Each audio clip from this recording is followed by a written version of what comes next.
I turned away after witnessing my childhood friend, drugged and burning with desire, drag the principal's daughter into the bathroom. In my past life I had rushed in to stop his violent act. But that only put me in danger. By the time the police arrived, my school uniform was torn to shreds. Photos of me disheveled in the bathroom went viral online. So much for being the cold top student. She's just the SLT who can't control herself.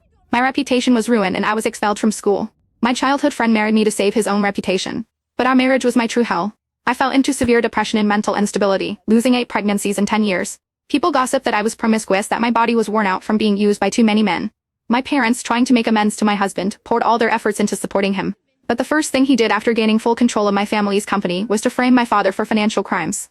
My father died of a heart attack in prison. My mother, unable to bear such a huge blow, died in a car accident. When I heard the news, I was devastated beyond words. But my husband of 10 years appeared before me, arm in arm with a transfer student. Yuchichi, if you hadn't interfered back then, Lily and I would have been together long ago. She wouldn't have been forced by her parents to abort our child. I coughed up blood and died with my eyes wide open in disbelief. When I opened my eyes again, I had returned to the day my childhood friend was drugged. After school, there weren't many people left in the building. I took deep breaths of fresh air, trying to calm my emotions after being suddenly pulled back from hatred and fear of my death. Lily was handing Zach a bottle of water. It contained an aphrodisiac that would inflame his desires. In my past life, I had accidentally discovered Lily pouring an unknown white powder into the water. I exposed her on the spot. But Zach didn't believe me. He insisted on drinking the water anyway. He even asked if I was jealous because Lily was prettier than me, and that's why I was always targeting her. This time, I didn't try to stop him. After taking the water, Zach instinctively looked at me. You're not going to try to control even my drinking water, are you? Do whatever you want, I said with a wave of my hand. Lily couldn't miss any opportunity to attack me. She immediately chimed in. Natalie, your possessiveness over Zach is too much. Doesn't he even have the freedom to make friends? With those words, the few classmates who hadn't gone home yet gave me strange looks.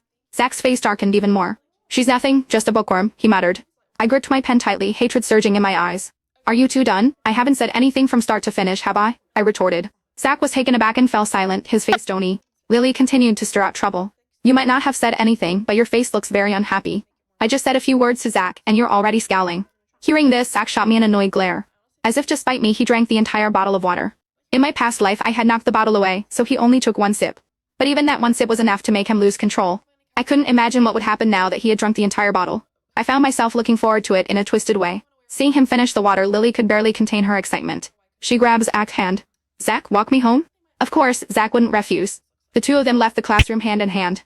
10 minutes later, Penny, our class monitor, burst into the classroom, her face flushed red. By then, I was the only one left in the room. Penny stammered, clearly struggling to say something difficult.